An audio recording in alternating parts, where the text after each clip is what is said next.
Welcome into Flame Central. What a week we've had and what a show we have. As always, alongside Emily Austin, I'm Matt Warner.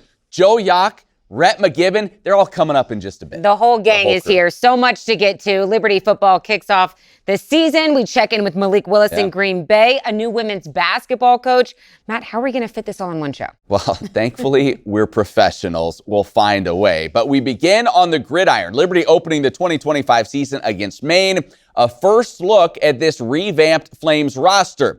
A lot of excitement in Williams Stadium. Not a lot of points in the first half. A scoreless game early in the second quarter when the Black Bears struck from long distance. Sincere Baines taking it 77 yards to the house. Oh boy, hold on. Maine going in front, 7-0. Do we have an upset brewing? Same score just before the half. Maine with the football when C.J. Bazell Jr. said, yeah, it's time to make a play. Forces the fumble, recovers the fumble, and sets up the Liberty offense with a chance to score before the break, and they would take advantage of that opportunity. New quarterback Ethan Vasco to Reese Smith. Did he hold on to the ball? The ref said he did. That's a touchdown. Touchdown Liberty. We would go to the half tied at 7. After neither team scored in the third quarter, the Flames would finally settle in offensively. Evan Dickens, on his birthday no less, catching the pass, turning it up, scoring from 24 yards out, 14-7 Liberty. 6 minutes later, Vasco again, finding Dante Lee Jr. this time, and the Flames starting to pull away from the Black Bears. Vasco would go on to add one more touchdown with his legs for good measure. He threw for 3, ran for 1, as Liberty overcomes a slow start to secure the win in their opener, 28-7. Head coach Jamie Chadwell pleased with the first week effort. I was really pleased with how our guys played hard the whole 4 quarters, and we did a good job of not beating ourselves. We kept executing. We knew it'd be a 4-quarter battle, and there in the second half we were able to outscore them 21-0. And so I was pleased with how we finished. I think there's some other things we got to improve on, but I think for a first game, it gives us a chance to see who can play under the lights, who you trust, and then who maybe needs to improve in certain areas, and what we need to do to get better. Room for improvement to be sure, but also some positive signs late in this game, especially from new quarterback Ethan Vasco. Our Flame Central Game Day crew discussed his first start following the victory. 28-7 victory for the Flames. A lot of that coming in the fourth quarter as they take down the Maine Black Bears. Ethan Vasco starting quarterback, and I think Flames fans have to get used to the fact that Malik Willis is gone, a freak athlete. Caden Salter gone, another freak athlete. Now you have Ethan Vasco, who I would not say is the same athletically, but is a guy that can fit into this system and do well with time. That's right. He had a good game overall. We have a very high standard here at Liberty, but he had 260 total yards, 4 touchdowns. That's nothing really to shake your head at. That's a pretty good day. He was high in his passing in the first half, but he settled down in the second half and made some really great plays. I think what impressed me the most is he let the game come to him, knocked off those jitters early on. He was a part of all 4 touchdowns that got scored, and he was the leading rusher tonight. So he was Mr. Do-It-All, but he wasn't forcing things, and that's not what you want out of your quarterback. Yeah, that's exactly what I was going to point to is at times in previous years we've seen where if things aren't going right, it's almost too much of a press that leads into not taking care of the football enough. But that wasn't the case with Vasco. He threw the ball 33 times, which was a lot. That's a lot. But still, no interceptions, even though he wasn't, I would say, spot on throwing dimes tonight. And no fumbles either. He had 13 carries. The option run play could be an improvement, something that they work on. But I think he overall managed the offense very, very well today. None of the running backs had fumbles as well, and oftentimes that's something of a handoff issue that sometimes quarterbacks and new running backs have. This is a whole new offensive team working together, and today, no turnovers. Pat, real quick, how did you like the fact that he found 7 different receivers? You have to like it because you have a lot of mouths to feed, and so they're keeping guys involved, and you're just proving that, hey, if somebody goes down, we have 5 other guys that can make plays. You want to identify that in games like this against Maine, so I was happy to see him kind of distribute the ball. Flames now back to the lab as they get ready for Jacksonville State. Great stuff, guys. We'll dive into conference play against Jack State in just a moment, but we aren't done reliving that week 1 victory over Maine just yet. I'm so pleased to announce that our segment In the Fire will continue this season. It takes you behind the scenes leading up to game day and then all the action that follows kickoff. This week, head coach Jamie Chadwell sets the tone for the start of a new season. We really like our team. They've worked hard during our fall camp, during the off season, to go out and have a chance to earn the right to call themselves a champion. So we look forward to coming to work every single day because they're excited about learning. They're excited about getting better. We've got a team here that can do a lot of special things, and so we're looking forward to unleashing them here once the season gets going. Players are hungry to play the first game. You've been practicing now 15 to 20-something practices so you can play this first game. I was reading this verse today, made me think about something. It's from Psalm 119. It says, "Thy word is a lamp unto my feet. Thy word is a lamp unto my feet." So I started thinking, why is it a lamp unto the feet? Why is it not a lamp in front of my eyes? Why does it say my feet? So we're gonna do something here. Get your phones out. If you got them, get your phones out. Get your flashlights on. Everybody get your flashlights, put them up. Every time you get your flashlight, everybody holds it that way so they can see what? Where they're going, what's forward, what's future. But that verse says a lamp unto my feet. What God's saying there is, quit worrying about what's next. Quit worrying about what's in the future. Focus on what? Just the next step. Look at this here, gentlemen. As we're facing this season here, we got a lot of great opponents. We got a lot of great opponents. That's 12 quality opponents right there. But if we have our lights up and all we're looking forward is which one's the next one, and we don't have our light focused on our feet and just the next step, then we're not going to be able to give our best when our best is required. Does everybody understand that? So our sole focus, when we turn our eyes up, has to be on just the next step for us, which the whole next step right now, gentlemen, is this opponent right here. Understood? We're not focusing on the scoreboard, we're focusing on what we can do each and every play in that moment we talked about today to be our absolute best. And if we're not our absolute best on that play, flush it and move on to the next one. 4 quarters, relentless effort, relentless enthusiasm, relentless energy, relentless focus. You've prepared for this moment. Over 900 reps in first and second down, 350 in third down. We've been ready for it. Now just go play and have fun. And here they come. 2025 Flames take the field. Hey, listen up! Listen up! You're starting the season out! You are! You're setting the tone for the season! Your man doesn't make the play! Your man doesn't make the play, man! Let's go! There's the run-up, and boot meets ball, and we're underway here in 2025. Past the 30. He gets hit hard, but a great return for Juju Gray, and here come the Flames. Experience matters when you play quarterback. I want somebody that really values the football, not put our team in bad situations. Third down, a strike fired in, and it is caught. Just enough for the first down. It's Reese Smith. When things don't go well, are we pointing fingers, or are we rallying around each other and encouraging to say, hey, we'll get the next one? As soon as you ran with them, you already know right now, hey, man coverage, just got to find a way to get the ball out. Are we pointing fingers, blaming coaches, blaming other players? Or are they, hey, we're in this together, we'll figure this out? And I believe this group is the type that when things aren't going our way, they'll respond in that way. We'll keep fighting, we'll keep striking to get the outcome we want. Peavy pulls it out, hit, dropped. 3 Flames break through and get him to the ground, and Liberty will get the ball back. CJ Bazell involved, Damon Harmon coming through, and this Liberty defense able to get the stop when they needed it. He don't even know that he dropped it back to where his quarterback at. That's an easy inside move for me. I'm going to go to power. I'm going to finish below. Pressure comes, ball knocked free. It's loose on the deck. Who has it? We got it. Come on, CJ. Come on, CJ. Come on, CJ. Let's freaking go. Let's go. Yes, sir! What a, could be game-changing play from Bazell. Now you give the ball back to your offense. Now only 24 seconds left. 12 seconds, you can get 3 plays, you can take a shot. Your whole playbook's open right now because you have those timeouts. Vasco the snap, looking right, throwing right to the corner. It is going to be caught! Touchdown, Liberty! He's so bad. Everything was going Maine's way. They had all the momentum, and then just like that, this whole thing is flipped. Listen, nobody said it would be easy, right? They're playing hard, too. This is just like all those long practices, man, the second half of them.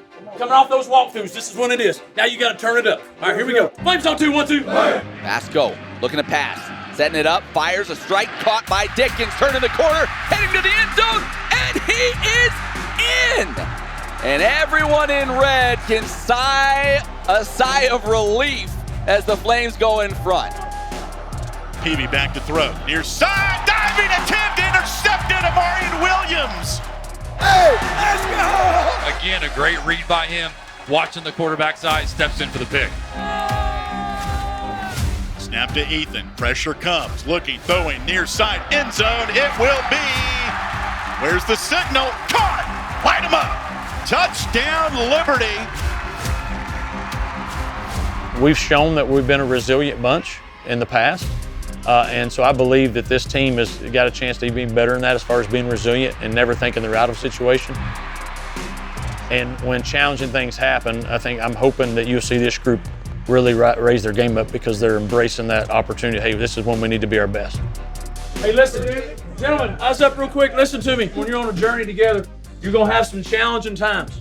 Nothing's going to be easy, and I'll be triple with you. We don't want it easy, right? Because when things are hard, that's when our connectedness, our belief, that's really when it has to shine. And that second half, gentlemen, you outscored them 21-0. 21-0. You did what a champion does. You find a way. At the end of the day, man, it's about finding a way.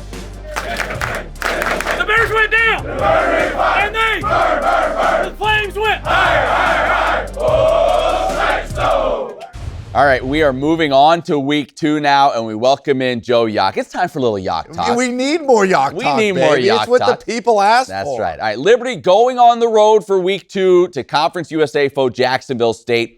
Jack State lost narrowly to UCF in week 1, 17-10. Played a really good ball game. Their defense only allowed 2.9 yards per carry, so they were stifling on the ground.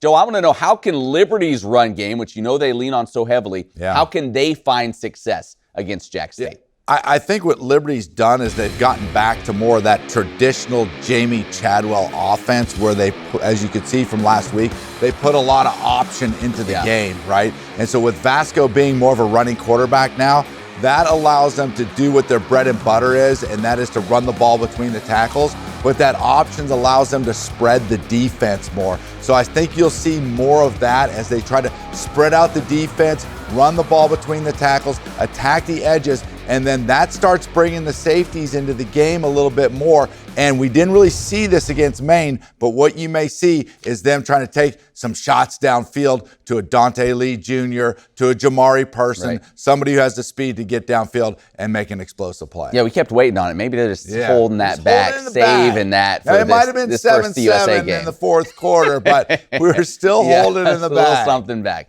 All right, you saw this Jacksonville State squad play against UCF. What do you feel like is the biggest challenge that they're going to provide Liberty? Well, I think their physicality is like they went to UCF on the road and had a chance to win the game, and I had an opportunity to watch some of that, and they're a very, very physical football team, so I think that's going to be a challenge. But in order for Liberty to pull this off, I really believe that physicality has to be matched by Liberty on the defensive side of the football. And so their keys defense, this game is going to rely on the defense, the ability, and you get that game film. Now they have that game film. And so when you start looking at it, it's the ability to swarm, to hit, and to strip the ball, and then they got to fit the run better. That you saw in the Maine. Where did Maine make their plays? And on long runs, because you got to be, and that's something you can coach up this week. Fit the run better. You got to be able to align and communicate, because the challenge that they'll bring on the offensive side from Jacksonville State is they're up tempo. They're going to be going. They're up and moving. So if they are able to communicate well, do those things, they're going to have an opportunity to play well defensively. Yeah, and that will be the key. I mean, you talk about that defense. We saw them play well week 1, a couple of miscues, but as this offense starts to find its footing, you feel like you're going to need them to be the one to carry the team early in the season at least. Yeah, I no doubt. I really think that Liberty is trying to find their way offensively, but I do really like the things that they're actually doing, and I like the fact that Vasco has a good arm, and he made some throws. You look to a guy like Reese Smith in the red zone. He's become quite a red zone weapon, but Vasco making the throws, but it's his legs and his ability to turn it upfield that I think gives them that extra threat this year that is really gonna make a difference for them starting to gel and come together offensively. Yeah, well, big jump week 1 to week 2. You're in conference play already, so this will be a big one. Can't wait to watch noon on Saturday. No rest for the weary, baby. Let's go. And Yock Talk will be back to break it all down next week as always. Em? We turn our attention to the NFL now to check in with Packers quarterback Malik Willis. On a recent trip to Green Bay, we had the chance to sit down with the former Flame and learn more about how he's thriving in his backup role and how he's leaning on the Lord throughout this wild journey we call professional football. Green Bay, Wisconsin, the home of the Packers, one of the most historic franchises in the NFL. But while the history may loom large, it's the small town feel surrounding this team that has made it a perfect fit for former Liberty quarterback Malik Willis. And this is one of the best places to be at in the league, and you can feel it. And the way the city supports this team, it's awesome. It may be awesome now, but Malik's journey to Green Bay was an unexpected one. After 2 frustrating seasons in Tennessee, he would be traded from the Titans just prior to the start of the 2024 season. We say we believe in God's plan. We say we trust in, the journey and the path that he has for us. So you just got to be willing to accept whatever comes along with it. It's never how we expect it. Malik wouldn't exactly get the chance to ease into his backup role with the Packers, as an injury to starter Jordan Love would thrust him into the starting role in just the second game of the season. The opportunity comes my second week here. It was kind of crazy, but I felt like just to utilize everything that I've learned over the past 2 years, and there was my opportunity to go out there and play again. And I just tried to take advantage of it. And that's exactly what he did. He was 12 of 14 for 122. Leading the Packers to 2 key wins, while also quickly earning the respect of his new team. I just appreciate y'all boys helping me out along the way, bro, instilling confidence in me and helping me, go out there and play. There's no doubt Malik has improved as a quarterback during his time in Green Bay. I mean, if you ask me, there's no way that this guy shouldn't be, 32 teams starting somewhere. He's certainly, so much further along, not only, in his play, but then in, just how he affects the room as well. But he's also experienced growth in other areas of his life. I feel like my spiritual growth more than anything, through all the ups and downs that come with, not only my job, but just life. Continuing to stay grounded in that, because that's more important than anything. Whether I come and throw a football, whether I go into, a job with my degree, it doesn't matter. You're gonna need that foundation, and that is what benefits you more in the long run, because this life is short. The life that we want to live is we want to be upstairs, you know what I mean? And it's that faith in God that was fostered during his time playing at Liberty.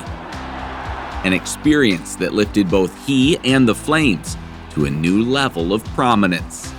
I think it's, a blessing more than anything, just the opportunity to leave a mark on a place, and a beautiful place such as Liberty, and just how they supported us there, and just see what it's grown into. We're in a conference now, we're not independent. That's awesome. So we can go get some championships and hopefully continue to just build and move up.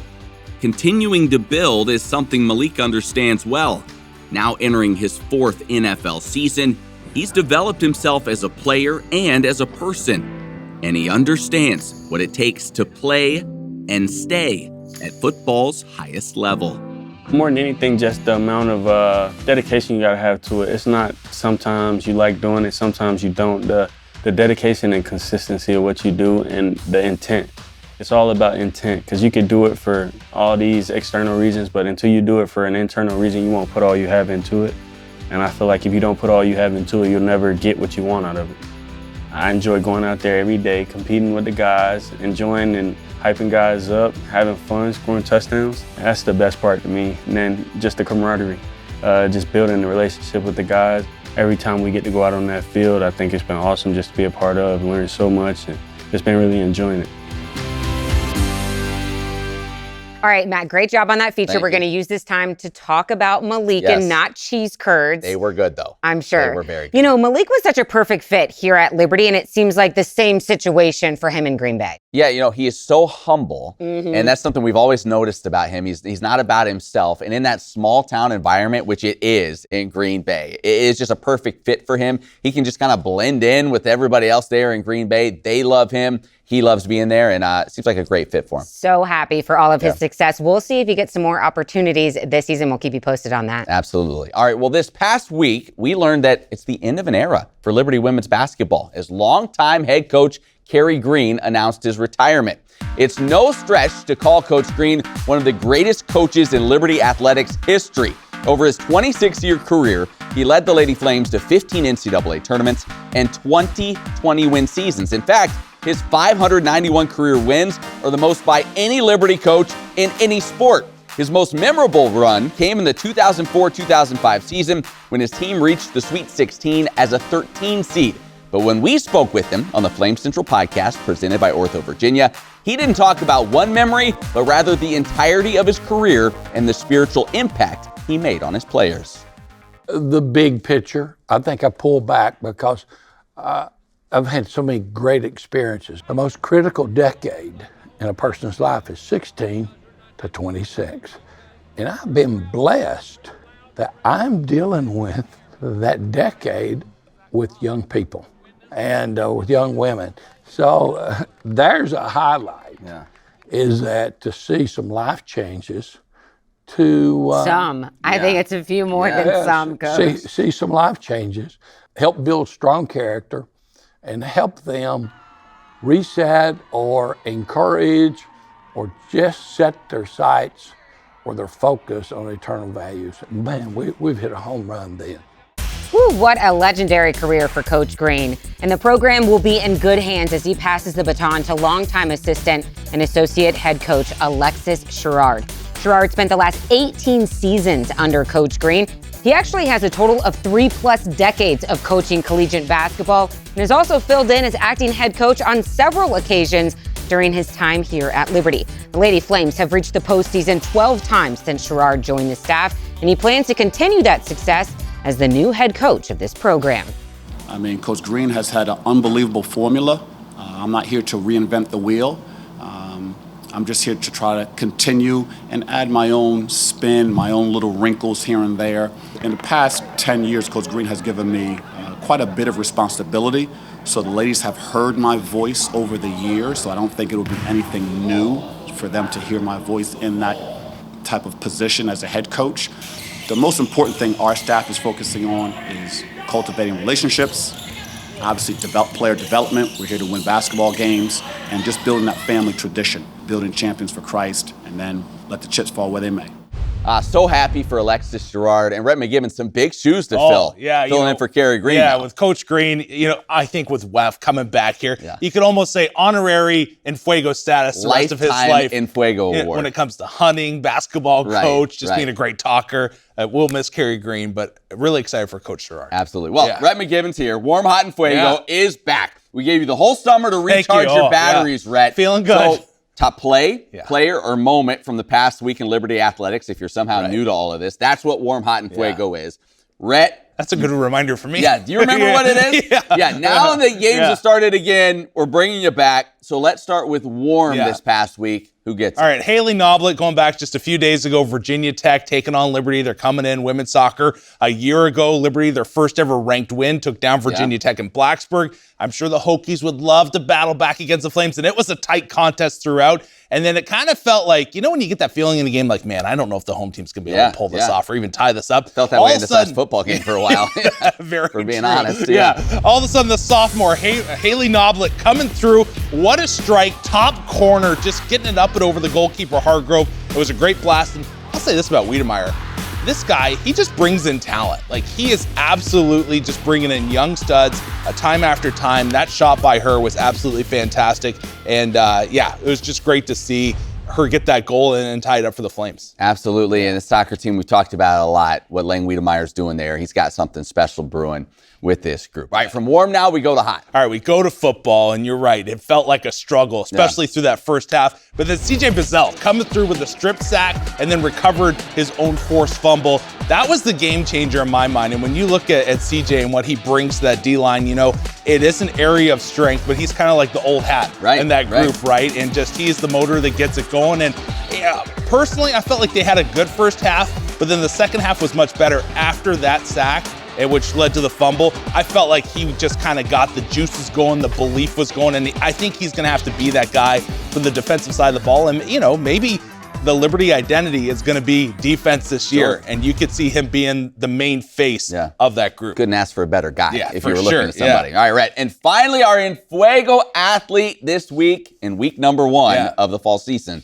is who? I'm not sure. She's probably going to get kind of covered up with, college football starting and whatnot. But if we turn to field hockey, the captain, Luke Holmbrink. Yeah. What a game by her against Duke, right? Liberty's down 3-0 in the first half. They get a late one, assisted by Lou. And then the captain, can we call her Big Lou? I feel like Big Lou. I like it. Coming through in the clutch. Had 2 assists, the game-winning goal in that game. And then Liberty field hockey goes on with a huge upset over number 5 Duke. Now, let me talk a little bit more about the captain here. I said Big Lou.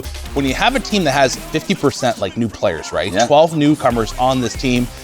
You're going to need your captain, one of only 2 seniors in this group, to step up in some big moments. Everybody said this is a highly talented team that should be able to get it done on most nights. They can go toe-to-toe with anybody in the nation, but you're going to need your vet to kind of calm the troops down. When you have so many young faces, it's going to get a little hairy here and there, but I think she's up to the task. I'm really excited about field hockey this year. Great poise in that first game when you go down 3-0, able to battle back. Rhett, it just feels good having Warm, Hot, and Fuego back again. Appreciate it as always. And isn't it nice having Rhett back?